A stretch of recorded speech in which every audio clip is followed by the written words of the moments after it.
হযরতে মাওলা আলী একদিন এসে খাতুনে জান্নাতকে বলতে লেগেছে, ও হযরতে খাতুনে জান্নাত ফাতেমা, কয়েকদিন হয়ে গেল হাসান হুসাইন আপনার আমার খাওয়া হয়নি। শুনছেন তো? আল্লাহ হিসাব নেবে। আল্লাহ নবী দরবার থেকে আসছি, একটা নবী পাককে একজন সাহাবী একটা বকরি নজরানা দিয়েছে, খাসি নজরানা দিয়েছে। নজরানা দিয়া সুন্নাত, নজরানা নিয়াও সুন্নাত।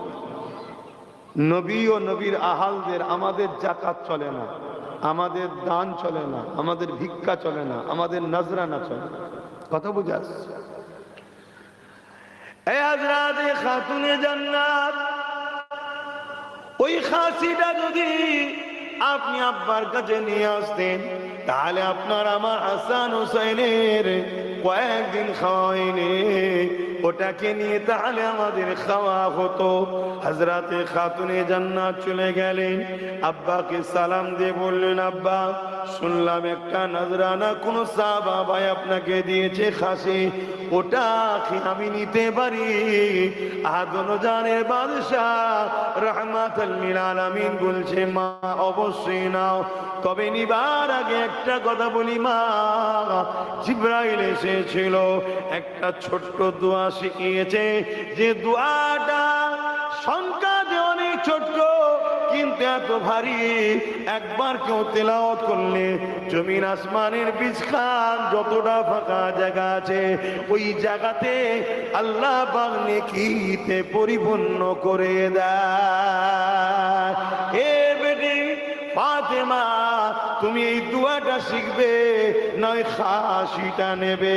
হযরতে খাতুনে জান্নাত নিজে কয়েকদিন ক্ষুধার্ত, স্বামীও ক্ষুধার্ত, হাসান হুসাইনও ক্ষুধার্ত, কিন্তু তিনি কি বলতে লাগলেন, আব্বা জান আমার খাসি লাগবে না, আমি এই দোয়াটা শিখতে চাই, যে দোয়াতে আল্লাহকে পাওয়ার রাস্তা রয়েছে। আর আজকে আমরা কি করি? এক প্লেট বিরিয়ানির জন্য মিটিং এ বসে আছি, নামাজের দিকে চলে যাচ্ছে, আমাদের হুঁশই নাই। কি মুসলমানের বেটা করে না করে না? আমি অমুসলিমদের কথা বলতে আসিনি এখানে। সেই যদি কখনো জনসভায় দাঁড়ায় তখন আলাদা কথা, এটা ধর্মসভা, এখানে আমার কমকে লক্ষ্য করে কথা বলছি। এটা ভাবতে হবে, তারা কোথায় আমরা কোথায়। হযরতে খাতুনে জান্নাত রোজা রাখলেন, হাসান হুসাইন হুজুর রোজা রাখলেন, ফাতেমা হুজুর রোজা রাখলেন, ফিজা হুজুর রোজা রাখলেন, পানি দিয়ে সেহরি করলেন। পরের দিন কাল হলো, হযরতে মাওলা আলী কাজে বেরোলেন, যদি কিছু পাওয়া যায়। খেজুর গাছে পানি দেওয়ার কাজ করলেন, কিছু মিলালো আল্লাহ, তা থেকে কিছু ইফতার, জবের আটা, রুটি আর খেজুর কিনে নিয়ে আসলেন। সে ইফতারের জন্য সাজানো হয়েছে, আজানের অপেক্ষায় বসে আছে। এমন সময় একজন মুসাফির দরজায় এসে আঘাত। এই খানদানে রাসূল, এই আলে রাসূল, আমি বড় ক্ষুধার্ত রয়েছে, নবী বংশের আওলাদদের হাত থেকে আমি খালি হাতে ফিরে যাব, এটা হতে পারে না, তাই আমাকে কিছু খাবারের ব্যবস্থা করে দিন। এ নওজওয়ানেরা, খাবারটা এত সামান্য ছিল, হযরতে খাতুনে জান্নাত চিন্তা করতে লেগেছে, যদি হাত দিয়ে যে মানুষটা চাইছে তার পেট হয়তো ভর্তি হবে না, তাই তিনি কি করলেন, ওই ইফতারের জায়গাটা নিয়ে, আরে সারা দিন ধরে ইমামে হাসান হোসাইন ছোট ছোট দুটো বাচ্চা পানি খেয়ে রোজা রেখে আছে, তারও কথা ভাবলো না। আহা গরিবকে কিভাবে আমার আহলে রাসূলরা ভালোবেসেছে। আমার খাতুনে জান্নাত ওই পাত্রখানা তুলে নিয়ে ইমামে হযরত মাওলা আলীর হাতে দিয়ে দিলে, যান ওই মুসাফিরটাকে দিয়ে দেয়। এ নওজওয়ান তরুণেরা, হযরত মাওলা আলী তিনি একবারও ভাবলেন না যে আমার বাচ্চা বাচ্চা দুটো সেহরিতে পানি খেয়ে রয়েছে, ইফতার টুকুই রয়েছে, আর কিছু নাই ঘরে, কি করে আমার বাচ্চারা থাকবে? একবার ভাবলেন না, সঙ্গে সঙ্গে গিয়ে ওই গরিবকে খানাটা ইফতারটা দিয়ে দিলে। আমরা গরিবকে মানবতা ভালোবাসা, আমাদের ইতিহাস আছে, ইতিহাস আছে, কিন্তু কখনো যদি আবার ডিফেন্সে নামি আমরা, তারও ইতিহাস আছে, আছে না নাই?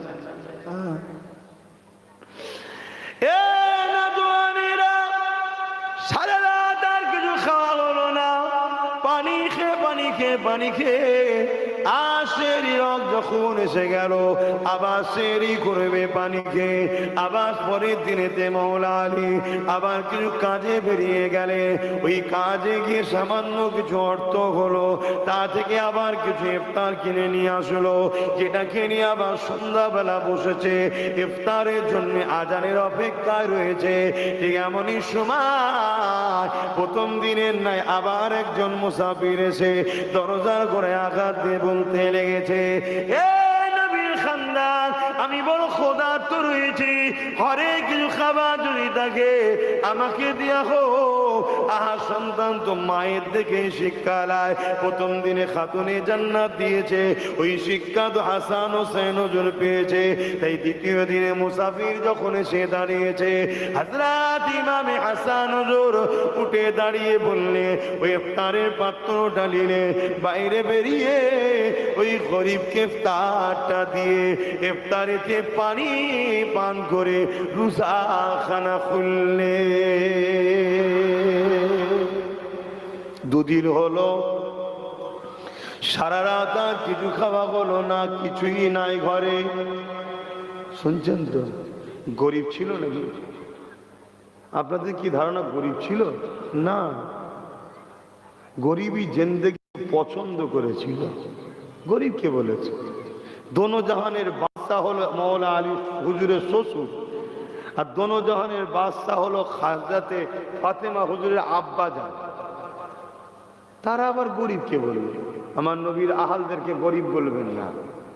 পৃথিবী পায় তাদের ওসিলায়, কুল কায়নাত খায় আহলে রসুলদের ওসিলায়। কথা বুঝে আসছে?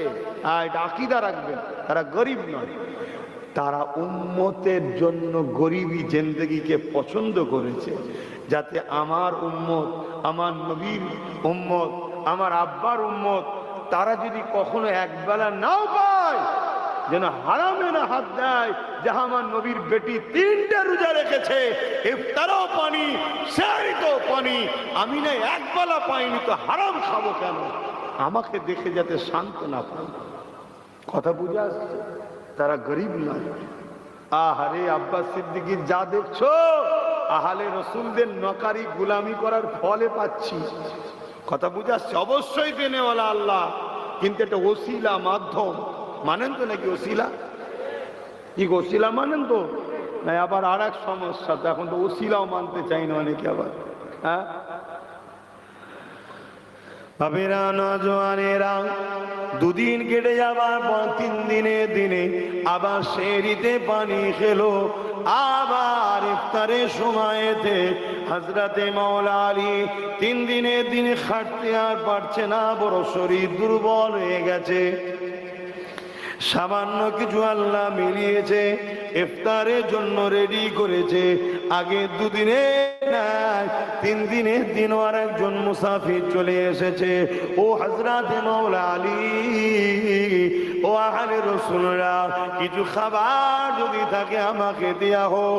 প্রথম দিন খাতুনে জান্নাত স্বামীর হাতে তুলে পাঠিয়েছে, ওই শিক্ষা নিয়ে দ্বিতীয় দিনে বড় সাহেব জাদা হযরত ইমামে হাসান হুজুর পাঠিয়ে দিয়েছে।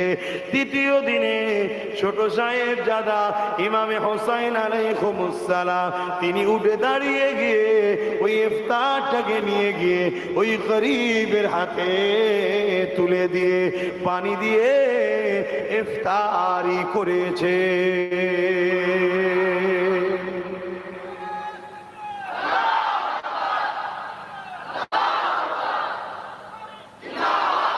ছিল তাদের দরদ গরিবদের উপরে?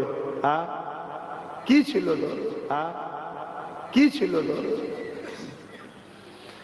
এ নওজওয়ানেরা, হযরতে খাতুনে জান্নাতের আরো একটা কথা বলি, মন দিয়ে শোনেন। অসুবিধে হচ্ছে না তো শুনতে?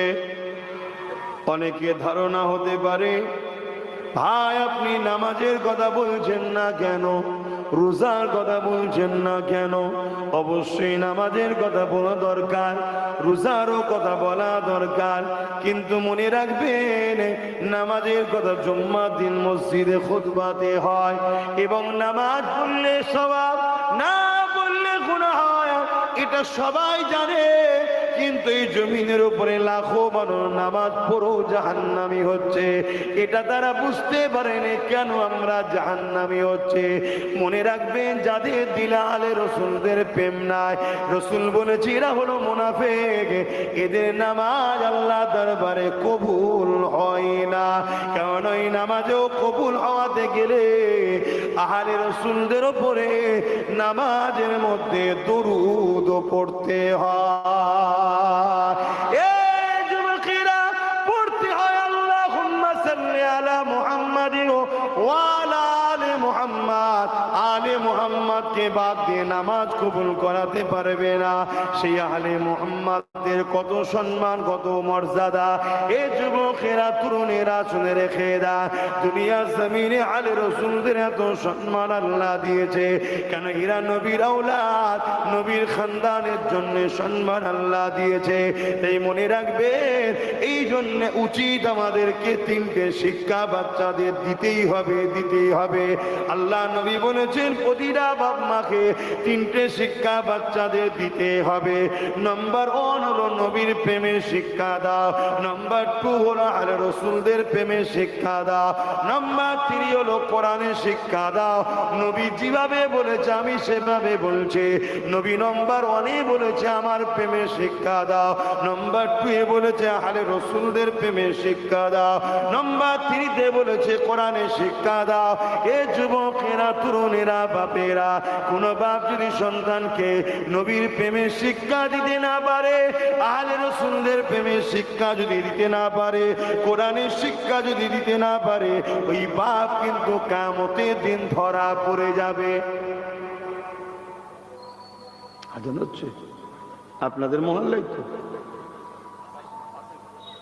আপনাদের মহল্লায় হলে বলবেন, কেন এখন মুখে আজান আর হয় না, এখন লাউড স্পিকারে অনেক দূরের কথা শোনা যায়। এজন্য মহল্লার হকটা আদায় করতে হয়। তাহলে কটা শিক্ষা দিতে হবে? 3টে। আচ্ছা সত্যি করে বলুন, আমরা দিতে পেরেছি? দিতে পেরেছি কি? তাহলে ভুল হয়েছে। কমসে কম আমরা চাইছি আপনারা সন্তানের মতো হয়ে ভাইকে, কমসে কম ভাই হয়ে ভাইকে কমসে কম চাইছি এই শিক্ষাগুলো দিতে। কেন? নবীর প্রেম এটা ইমানের সাথে। জোরে বলুন সুবহানাল্লাহ। নামাজ, রোজা, হজ, যাকাত, দান, খায়রাত, দাড়ি, টুপি, এগুলো সব ভালো কাজ, এগুলো আমলের সাথে। ভালো কাজটা কি? আমলের সাথে। এগুলো করলে নেকি হয়। নেকিটা কার হয়? দাড়ি রাখলেন সুন্নাত, কার জন্যে? আমাদের প্রধানমন্ত্রীর মুখে দাঁড়িয়ে আছে, না সব হচ্ছে, এই সুন্নাত হচ্ছে। আরে হ্যাঁ কি না বলবেন না? শিখ পাঞ্জাবিদের মুখে দাঁড়িয়ে আছে, সুন্নাত হচ্ছে নাকি? তার দাড়িটা কার মুখে সুন্নাত? যে ইমানদার। ইমানদারটা কে? মুসলমান ঘরে জন্ম নিলে ইমানদার নাকি? না, যে জ্ঞান বিবেক বুদ্ধি হওয়ার পর এই জায়গাতে লা ইলাহা ইল্লাল্লাহু মুহাম্মাদুর রাসূলুল্লাহ বিশ্বাস, ভক্তি, ভালোবাসা, আদবের সাথে ইসলাম মেরেছে, বিশ্বাস করে নিয়েছে, সেই তো ইমানদার। বাবেরা, নওজওয়ানেরা, তরুণেরা, এই জন্য আমরা বারবার শিক্ষা দিতে লেগেছে। কেননা বদরের জমিনের কথা বলতে গিয়ে অন্যদিকে চলে গেলাম। এ যুবকেরা, তরুণেরা, বদরের জমিনে 304 জনকে নিয়ে আল্লাহ নবী যখন আবু জেহেলকে দাঁড় করিয়ে বুঝাতে লেগেছে, আবু জেহেল দেখতে লেগেছে আমার দিকে 1000-এর উপরে রয়েছে, আর মুহাম্মদ রসুলের দিকে মাত্র 313 জন রয়েছে। এই সুযোগটা কোনোভাবে হাতছাড়া করলে হবে না। এই সুযোগে মুহাম্মদ রসুল সহ তার সাথীদেরকে কতল করে দিতে হবে। নাউজুবিল্লাহ। এ যুবকেরা, তরুণেরা, আল্লাহ নবী বুঝাচ্ছা বুঝতে চাইছে না, কেননা সে দুনিয়ায় তার পিছনে 1000 রয়েছে, অস্ত্র রয়েছে, পাওয়ার রয়েছে। এই পাওয়ারের অন্ধকারে আবু জেহেল চাইছে 313 জন মাত্র। এদেরকে মিটাতে আমার সময় লাগবে না। শুনছেন তো? আজও যেমন অনেকে পাওয়ারের চোটে দিশেহারা হয়ে গেছে, ভাবছে মুসলমানদের হাতে কিছু নেই, নেতা নেই, মন্ত্রী নেই, সিএম নেই, কিছু নেই। এই সুযোগ আমাদের হাতে সব, এদেরকে সাইজ করে দিই। কিন্তু সাইজ করতে গিয়ে আবু জেহেল নিজে সাইজ হয়ে গেছিল বাবা, তাই তো নাকি? আমাদের হাতে কিছু নেই তো কি হয়েছে? আমাদের এখানে যদি সত্যি দিল থেকে আল্লাহ রসুলের প্রেম ও আদব থাকে, এই পাওয়ারটা, এত পাওয়ার, পুরো পৃথিবী একদিকে দাঁড়িয়ে গেল, একটা ইমানদারি যথেষ্ট। জোরে বলুন সুবহানাল্লাহ, আরো জোরে বলুন সুবহানাল্লাহ। নারে তাকবীর। এই ঈমান আবু জেহেল চাইছে এই একটা সুযোগ। আবু জেহেল দুটো অফার দিয়েছে আমার রাসূলকে। কি? হয় আপনি আমাদের দলে চলে আসেন, হয় আপনি আমাদের দলে চলে আসেন, আর নচেত লড়াইয়ের জন্য তৈরি হন। দ্বিতীয় কোনো অপশন নেই আপনার হাতে। অর্থাৎ আবু জেহেলের দলে যাওয়া মানে তার যে অত্যাচার, জুলুম, অন্যায়, রাজধানী, খুন, দাঙ্গা, ফাসাদ, বদমাইশি, একত্ববাদকে না মানা, তাওহীদকে না মানা, এগুলোকে সব মেনে নিতে হবে। শুনছেন তো? আমার রসুলের সামনে অফার দিচ্ছে। এই বিয়াদবিটা একবার অফার দিয়েছিল। কি? 1 বছর আপনারা আমার ধর্ম করবেন, 1 বছর আমরা সবাই মিলে মুহাম্মদ সাল্লাল্লাহু আলাইহি ওয়াসাল্লাম আপনার ধর্ম করব।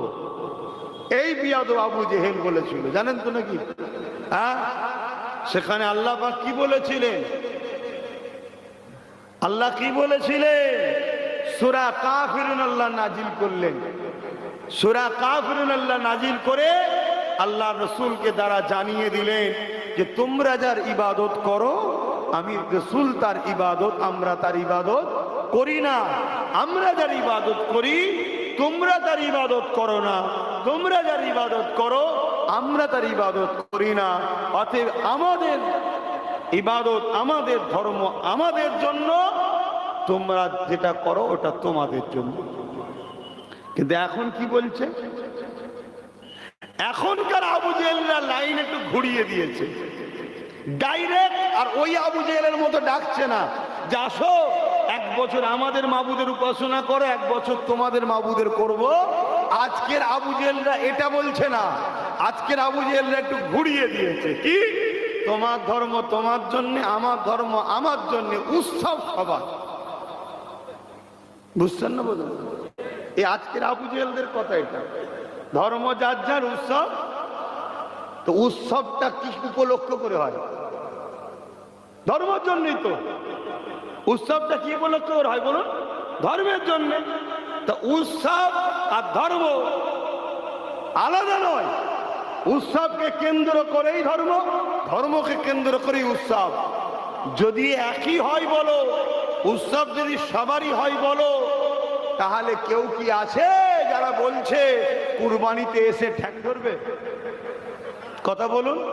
তার বেলায় না, ওটা নয়, ফল খাবার বেলায় আসে। ফল কি আসে না? আসে না? ফল খাবার সময় আসে। তো এই যে একটা আজকের আবু জেহেলদের ঘুরিয়ে দেওয়া পথ, শুধুমাত্র দুনিয়ায় লক্ষ্য আমাদেরকে আল্লাহ রসুল থেকে সরাবে, অন্য কিচ্ছু নয়। পুরো পৃথিবী জুড়ে একটাই চক্রান্ত চলছে। আমেরিকা বলুন, ফ্রান্স বলুন, ব্রিটেন বলুন, জাপান বলুন, রাশিয়া বলুন, হিন্দুস্তান বলুন, সারা পৃথিবীতে একটাই কাজ চলছে।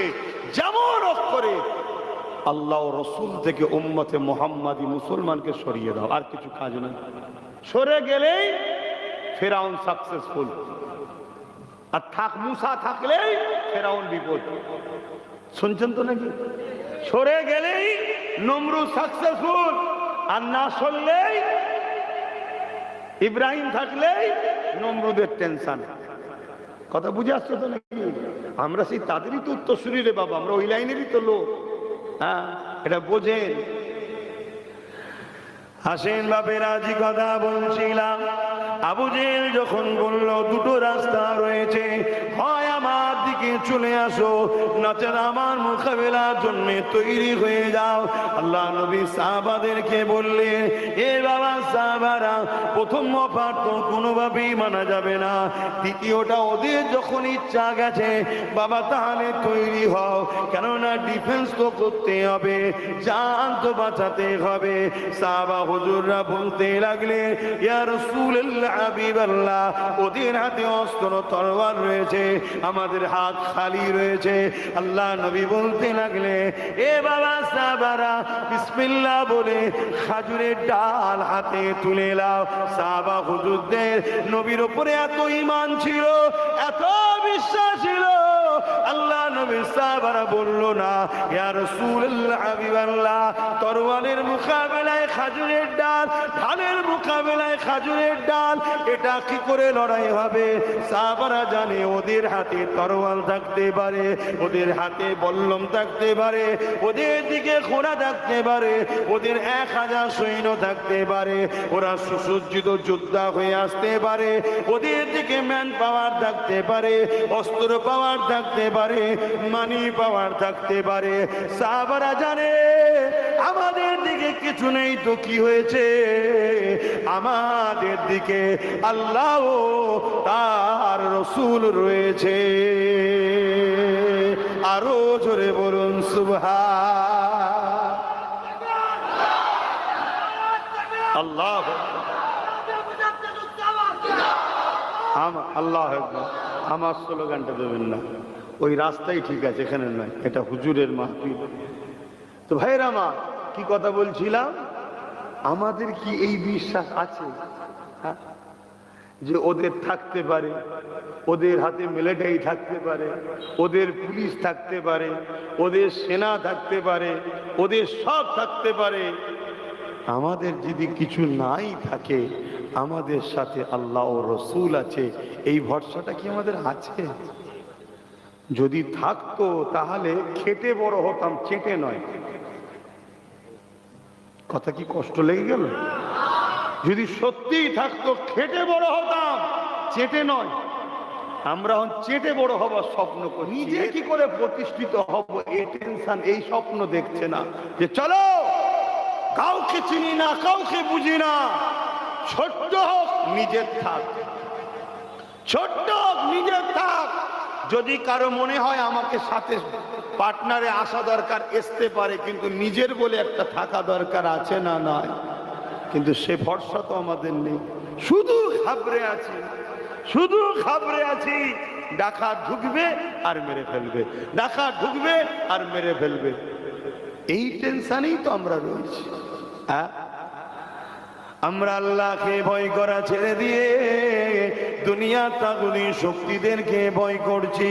এই জন্য তো আমাদের অন্তর থেকে ভয় তাদের অন্তরে বার করে দিয়েছে।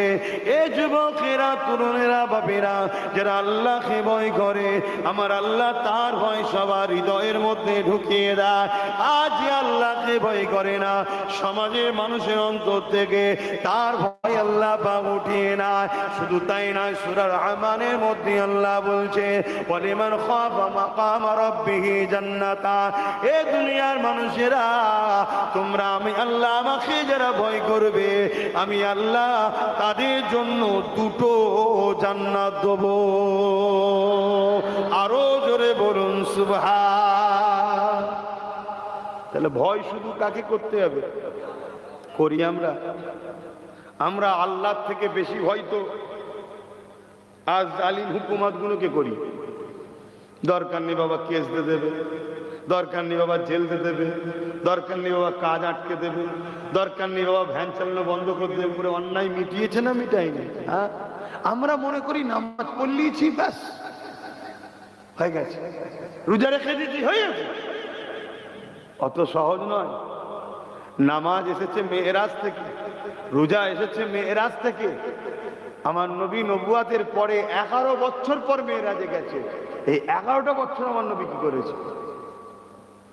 এই 11টা বছর ধরে এই জমিনের উপরে যত অন্যায়, অত্যাচার, জুলুম, রাহাজানি, ফিতনা, ফাসাদ, খুন খারাপি ছিল, সেগুলোকে আল্লাহ নবী নির্মূল করেছে। নির্মূল করতে গিয়ে রোম নবীর বিরুদ্ধে গেছে, পারস্য নবীর বিরুদ্ধে গেছে, কেসরা, কাইসার, নাজ্জাসী, পৃথিবীর বড় বড় সুপার পাওয়াররা আমার নবীর বিরুদ্ধে দাঁড়িয়েছে।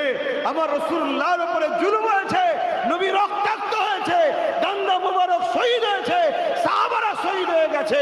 তারপরও নবী ইনসাফের জন্য, ইনসানিয়াতের জন্য, ন্যায়ের জন্য, মানুষের অধিকারের জন্য, দাসত্ব প্রথাকে বন্ধ করার জন্য, আল্লাহ নবী নারীদেরকে বাঁচাবার জন্য এই জমিনের উপরে অন্যায় বিরুদ্ধে লড়াই করে নাইকে জিন্দা করেছে। জোরে বলুন সুবহানাল্লাহ।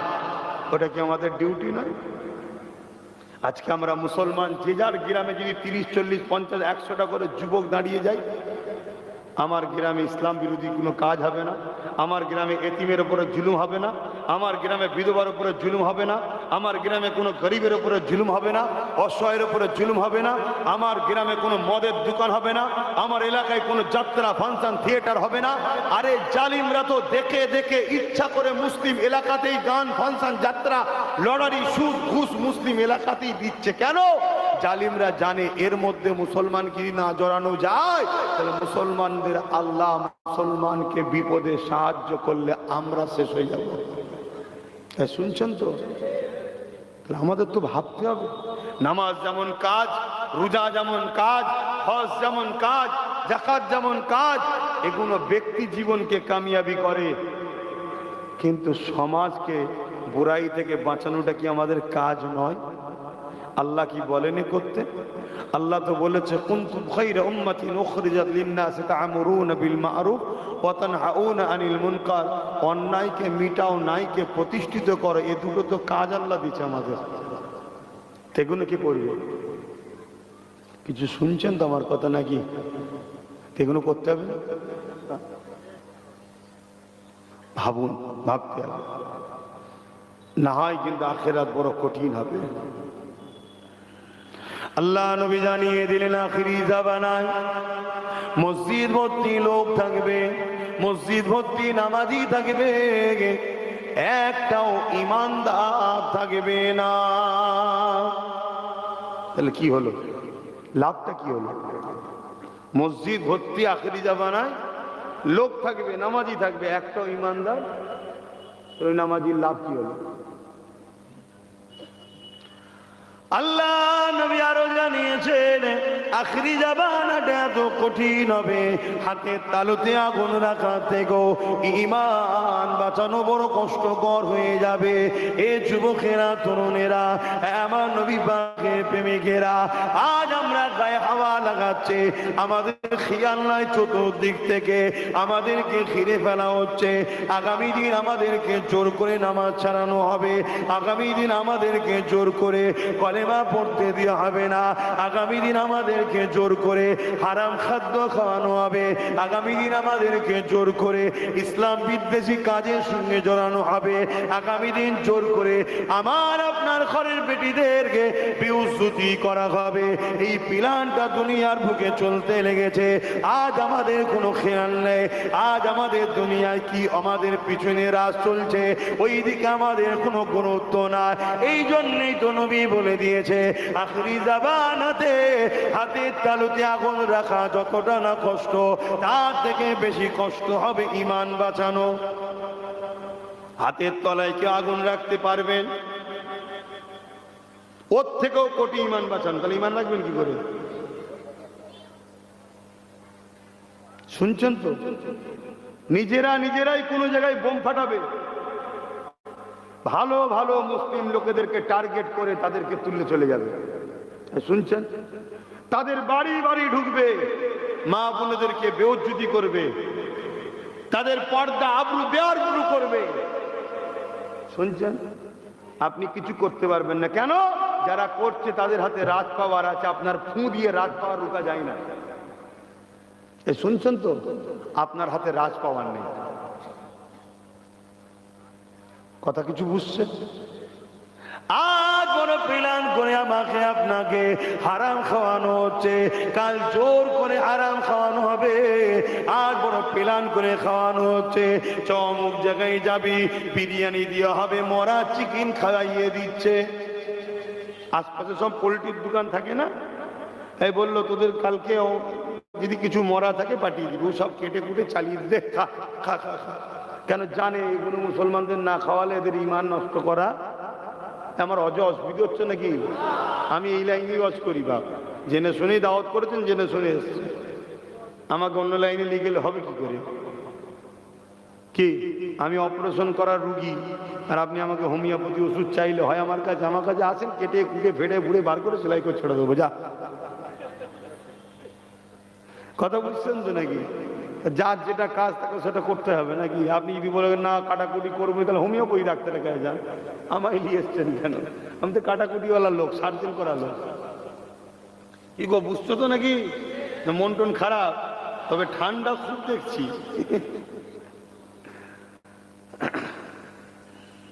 আজকে আমাকে আপনাকে প্ল্যান মাফিক ভালোবাসার নামে খাওয়াচ্ছে হারাম। কেন খাওয়াচ্ছে? হারাম যদি না খায় এদের দোয়া কবুল হয়ে যাবে। হযরতে মুসা আলাইহিস সালাম তুর পাহাড়ে যাচ্ছে, আল্লাহর সঙ্গে কথা বলবে। শোনেন, একটা লোক পাহাড়ের নিচেতে বসে বসে কাঁদছে। মুসা নবী তাকে জিজ্ঞেস করছে, তুমি কাঁদছো কেন? বলছে, আমি আল্লাহর কাছে বহুত দিন ধরে দোয়া চাইছি, আমার দোয়া কবুল হচ্ছে না। কতদিন? 40 বছর ধরে কাঁদছি, দোয়া কবুল হয়নি। চোখ ভরা পানি নিয়ে কেঁদেই যাচ্ছে। মুসা নবী গেলেন, আল্লাহ আপনার কাছে আমার প্রথম কথা, ওই ব্যক্তিটার গুনাহ আপনি মাফ করে দেন আল্লাহ, যে পাহাড়ের নিচেই বসে কাঁদছে। আল্লাহ বলছে, মুসা তুমি বললে রিকোয়েস্ট করবে না, ও দোয়া আমি কবুল করব না। আল্লাহ কেন? আল্লাহ বললেন, ও হারাম খায়। শুনছেন? আজকে হারাম তো মুসলমানের কাছে একটা নর্মাল ব্যাপার হয়ে গেছে, ফ্যাশন। বন্ধু বলেছে লে এক ঢোক খেলে, হচ্ছে না? দাদা বলেছে একটুখানি, আরে ঠিক আছে আজকে একটুখানি করে নে, ফ্যাশন হয়েছে না? এটা গেল। এবারে মনে হচ্ছে অনেকের একটু কষ্ট হলেও হতে পারে। আবার এই বাড়ি বাড়ি যে 1000 করে মা বোনেদের দিচ্ছে, এটা কিসের টাকা জানেন? কিসের? মদ বিক্রি করার টাকা। হাজার হাজার কোটি টাকার মদ বিক্রি হচ্ছে, মাতাল তৈরি হচ্ছে, মাতাল কারখানা। সেই টাকা দিয়ে দেওয়া হচ্ছে, ওই টাকাই মা খাচ্ছে। যদিও আমাদের দোয়া কবুল না হতো, কমসে কম নারীদের হাতটা কবুল হতো। কেন? পুরুষ যদি ইনকাম ভুল করে, পুরুষের হারাম পয়সা যদি মায়েরা খায়, মায়েদের আল্লাহ ধরবে না, পুরুষকেই ধরবে। সেই জায়গাটাও গুড়া মেরে দিল। কিরাম প্ল্যান দেখছি, শুনছেন তো নাকি? এসব কিছুর পরে আর একটা মারাত্মক কথা বলছি, বলবো? অসুবিধা হচ্ছে না তো? আমাদের দরদ দেখিয়ে, ভালোবাসা দেখিয়ে আমাদের তো কোনো কিছু দেয়নি, আমরা তো খেতে পাইনি। আমাদের জলসা মাহফিলে তো আর তাবারুক হয়নি। তাই আমার রাজ্য সরকার দীঘার মন্দিরের প্রসাদ খাওয়াচ্ছে, রেশনের মধ্যে দিয়ে খাওয়াচ্ছে না? খাওয়াইনি? আমি ভুল বলছি? তাহলে এই তাগুদি শক্তিগুণ আমাদেরকে বেঈমান বানাতে চাইছে না চাই না? এরা আমাদের বন্ধু না দুশ্মন? কথা বলেন, বন্ধু না দুশ্মন? দুশ্মনকেই তো আমরা মাথায় তুলে রেখে দিয়েছি। আজা আজা, আরো বেশি দিন মার আমাদের ঘরে, আর বেশি দিন নয় বলছে, অন্য আবার একটা কাউকে নিয়ে আসবে। হ্যাঁ, এজন্য বারবার বলছি, পার্টনারশিপ হোক, পার্টনার। ভুল করলে তাকে বলা যাবে, বেশি বেতাল করবি, ছেড়ে তো উল্টে পড়ে যাবে। ব্যালেন্সে রাখো, একতরফা হয়েও না। যখন কাউকে অনেক দেওয়া হয় না, সে নিজেকে খোদা দাবি করে ফেলে। ফেরাউন খোদা দাবি করেছিল কেন? ও যেটাই হাত দিয়েছে আল্লাহ সেটাই দেখিয়েছে, যেটাই হাত দিয়েছে দিয়েছে।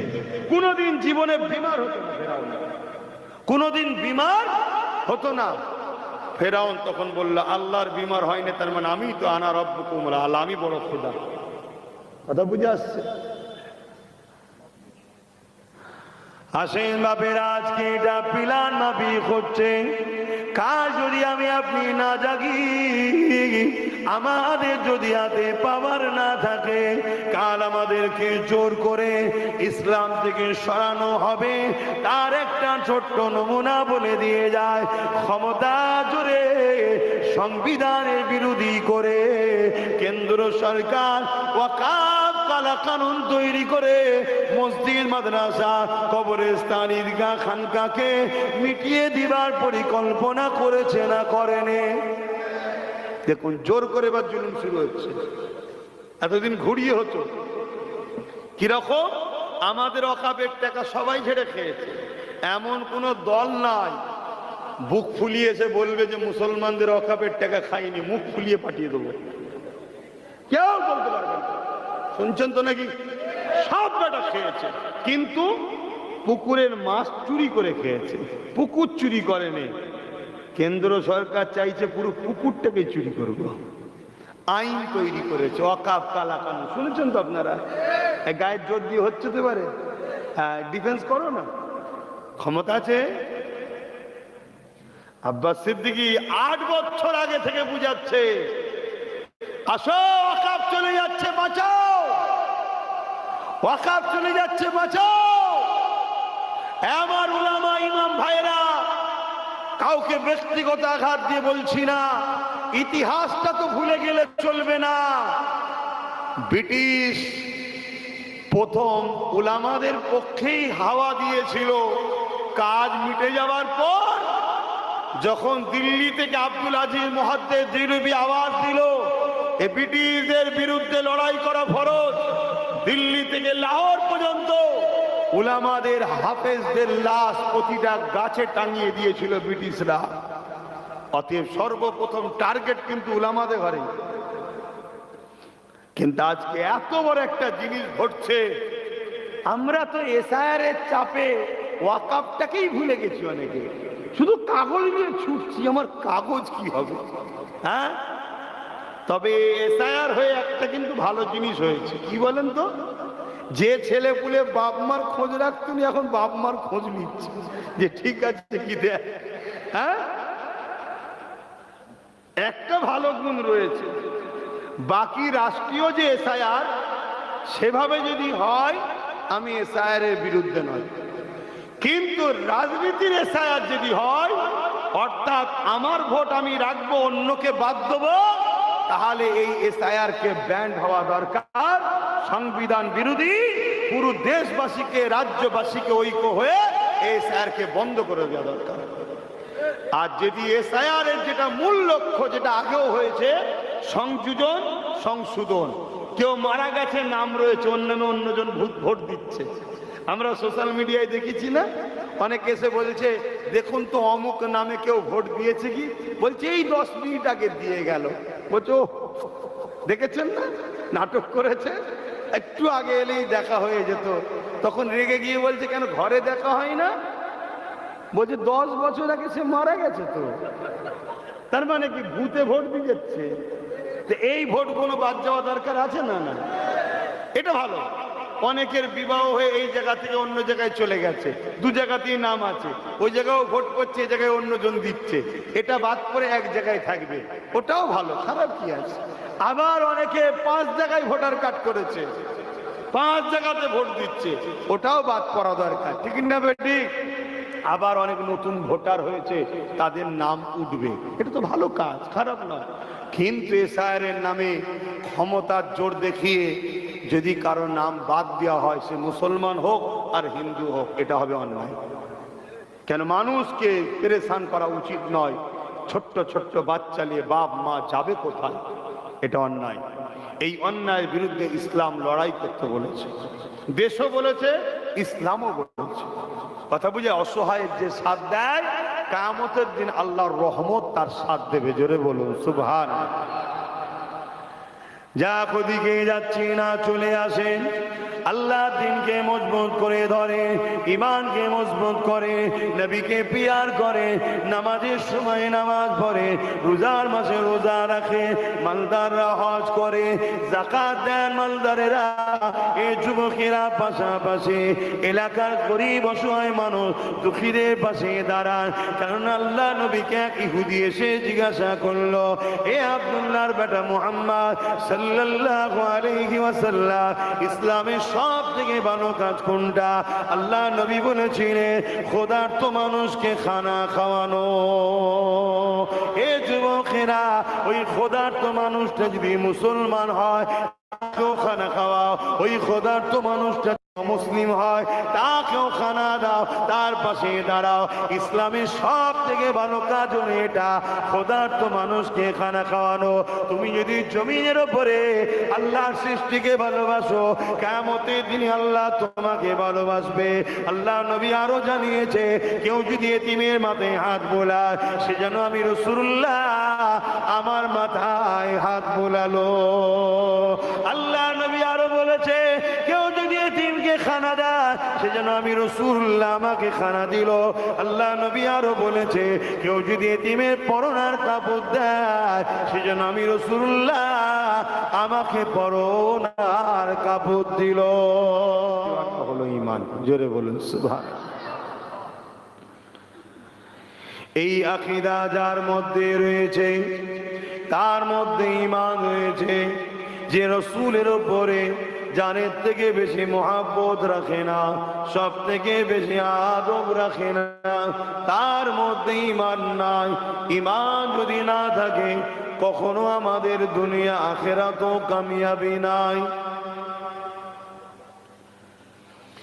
এ নওজওয়ানেরা, আল্লাহ নবীর কানে খবর এসে গেল, মক্কার আবু জেহেল, উতবা, সাইবারা তারা মদিনার উপরে হামলা করবে বলে বদর নামক স্থানেতে তারা মদিনার দিকে আগে আসতে লেগেছে। 1000-এর উপর সৈন্য নিয়ে তারা বেরিয়ে পড়েছে। আল্লাহ নবীর কানে যখন খবরটা গেল, নবী আমার মদিনাতে ঘোষণা করে দিলেন, কে আসো বাবা, আমার সঙ্গে তোমরা যেতে চাও? আমি আবু জেহেলকে রাস্তাতে রুকবো, তাকে মদিনায় আসতে দেব না। তার সঙ্গে আমি রাস্তাতে কথা বলবো, তার সঙ্গে আমি সলে করব, তার সঙ্গে আমি চুক্তি করব, তাকে আমি বুঝাবো যে মক্কা ছেড়ে দিয়ে আমি মদিনায় চলে এসেছি, কেন তোমরা মদিনার উপরে হামলা করতে আসছো? যদি তারা এটা বুঝে যায়, তাকে মক্কাতে পাঠিয়ে দেবো। আর নচের মদিনায় যদি এসে যায়, তারা আমাদের উপরে হামলা করে দিলে মদিনার বুড়োরা, মুরব্বীরা, মদিনার বাচ্চারা, মদিনার মহিলারা, ওরা কাউকে ছাড়বে না। কেননা জালিমদের অন্তরে, যাদের অন্তরে ঈমান নাই, তাদের অন্তরে কখনো দয়া মায়া নাই। আল্লাহ নবী ঘোষণা করলেন, কে আছে চলো আমার সাথে যাবে। অপরদিকে তারা যদি না মানে, তাহলে মদিনা এবং মদিনাবাসী নিজেদের জানকে বাঁচাবার জন্য তাহলে আমাদেরকে ডিফেন্স করতেও হবে। জান বাঁচানো হলো ফরজ। জান বাঁচানো কি ফরজ? আপনি নামাজে দাঁড়িয়েছেন, হঠাৎ করে একটা সাপ আসছে দেখছেন, নামাজের মতো ফরজকেও আপনি ছেড়ে দিয়ে জান বাঁচাবার জন্য আপনাকে আগিয়ে যান বা সাপের হাত থেকে রক্ষা করেন, এটাও ইসলামে ইজাজত আছে। তাহলে জান বাঁচানো এত বড় ফরজ, চেষ্টা করা। ইচ্ছা করে জানের ক্ষতি করলে হবে না, হারাম। আল্লাহ নবীর এলানটা যখন হয়ে গেছে, মক্কা মদিনা জমিনেতে একটা ঘরের মধ্যে বাপ আর বেটার মধ্যে কথা কাটাকাটি হতে লেগেছে। এই কথা কাটাকাটি আমার আপনার মতো নয়। এ নওজওয়ানেরা, বাপ বলতে লেগেছে, বাবা ছেলে তুমি ঘরে থাকো, বাবা ঘর দেখো, কারবার দেখো, তুমি জমি জায়গা দেখো, ঘর দেখো বাবা। আমি রাসূলুল্লাহর সঙ্গে ওই আবু জেহেল যে মদিনার উপরে হামলা করতে আসছে, ওকে রুকার জন্য আমি যাব বাবা। বা ছেলে বলতে লেগেছে, আব্বা জান আপনার বয়স হয়েছে, আপনি ঘরে থাকেন, আমি যাব আবু জেহেলকে রুখতে। ভাবুন, যে জায়গায় যাওয়া জীবন চলে যেতে পারে, সেখানে যাওয়ার জন্য বাপ বেটাই কথা কাটাকাটি হচ্ছে। তরুণেরা, এই খবরটা আল্লাহ নবীর কাছে বিচার চলে এলো। আল্লাহ নবীর কাছে বাপ আর বেটা দুজনে চলে এলে, ইয়া রাসূলুল্লাহ, হাবিবাল্লাহ, আপনি আমাকে ইজাজত দেন, আমি আপনার সঙ্গে ওই জালিম আবু জেহেলকে মদিনায় হামলা করার হাত থেকে রুখবো, আমি আপনার সঙ্গে যেতে চাই। ছেলে বলতে গেছে, ইয়া রাসূলুল্লাহ, হাবিবাল্লাহ, লড়াইয়ের ময়দানে তাকুতের প্রয়োজন রয়েছে, আমার আব্বা জান মুরব্বি হয়ে গেছে, তিনি বয়স হয়েছে, ঘরে দায়িত্বে থাকো। ইয়া রাসূলুল্লাহ, হাবিবাল্লাহ, আমি যেতে চাই, আমাকে ইজাজত দেন।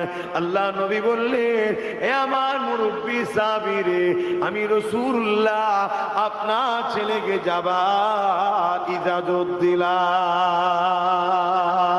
এই কথাটা শুনে মুরব্বি সাহাবীটা আসমানের দিকে চোখ তুলে চোখের পানি ফেলে কাঁদে আর বলে, ও রাব্বি আল্লাহ, আজ আমার বয়স আমাকে রাসূলুল্লাহ সঙ্গে দিনের পক্ষে দাঁড়িয়ে লড়াই থেকে দূরে রাখলো। এ যুবকেরা বলার উদ্দেশ্য এটা, তাদের দিনের জন্য সংগ্রাম করা, ন্যায়কে প্রতিষ্ঠিত করার জন্য সংগ্রাম করা, অন্যায়কে রুখার জন্য সংগ্রাম করা। সাহাবা হুজুরদের কতটা দরদ নেশা ছিল দেখুন। আর আজকে আমরা কি করছি? আমরা বড় দুর্বল ইমানের অধিকার হয়ে গেছি, তাই আমরা ঘাবড়ে যাচ্ছি শুধু। আর এই ঘাবড়ে যাচ্ছি বলেই তো জালিমরা মাথায় উঠছে, একটার পর একটা ইসলাম বিদ্বেষী কথা ছড়াচ্ছে, মিথ্যাচার করছে আমার ইসলামকে নিয়ে। 5 মিনিট আজানের বিরোধী করছে, কথা ছড়াচ্ছে, মিথ্যাচার করছে আমার ইসলামকে নিয়ে।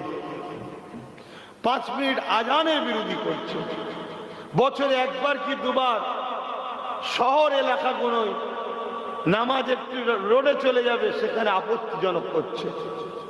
অথচ মাসকে মাস দুনিয়ার বাকি সবাই রোড বন্ধ করে বসে আছে, কোনো সমস্যা নেই, শুধু আমাদের বেলায় সমস্যা।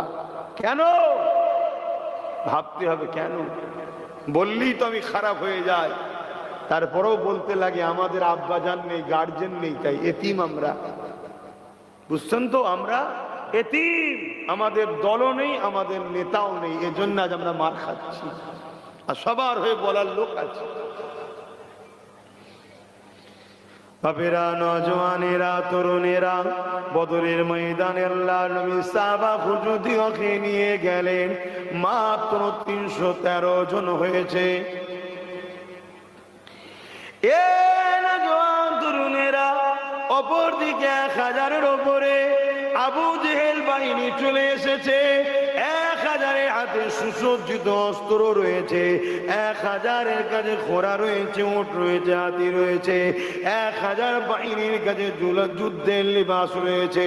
আর আমার নবী পাকের সাহাবা হুজুরদের হাতে কিছুই নাই, খালি হাতে দাঁড়িয়ে রয়েছে। আল্লাহ নবী এমন সময় বদর নামক স্থানেতে আবু জেহেলকে পেয়ে গেল। তারা মদিনার দিকে যাচ্ছিল, আল্লাহ নবীর সামনাসামনি দেখা হলো। আল্লাহ নবী আবু জেহেলকে দাঁড় করালো। আবু জেহেলকে দাঁড় করিয়ে বলতে লাগলো, এ আবু জেহেল, মক্কা জমিন থেকে আমি রাসূলুল্লাহ তো চলে এসেছি। তোমরা আমাকে মক্কায় অনেক কষ্ট দিয়েছিলে, আমাকে জানে পর্যন্ত মেরে দিতে চেয়েছিলে। আজ আমি মদিনার জমিনে চলে আসছি, মদিনার মানুষদিগকে নিয়ে আমি রাসূলুল্লাহ রয়েছে।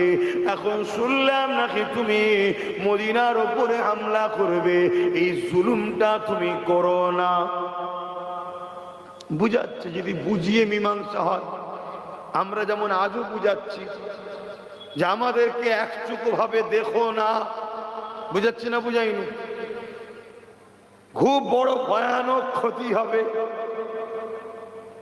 বুঝাচ্ছি না? বুঝাই না? যেদিন একেবারে আর বুঝবে না, সেদিন আমাদের ঘরেও সাহাবা হুজুরদের মতো পাঠ নিতে হবে। অসুবিধা আছে নাকি? সাহাবা হুজুরা ভুল করেছে? তা আমরা সর্বসময় মীমাংসাতে বুঝাই, হাজারো সবর করছি, ছেলে গেছে, বাপ গেছে, ভাই গেছে, মা গেছে, বোন গেছে, ঘর গেছে, চাকরি গেছে, কারবার গেছে, কেস খেয়েছি, তারপরেও চেষ্টা করছি মিলে থাকতে হবে। কি চেষ্টা করছি না করছি? কিন্তু একতরফা প্রেম কদিন চলবে বলেন না? একদিন তো ডিভোর্স হবে। আর যেদিন ডিভোর্স হবে সেদিন বাপ ইতিহাস বলছে হাড়ে হাড়ে বুঝিয়ে দেবো ইনশাআল্লাহ। আমরা ছাড়ার লোক নয়।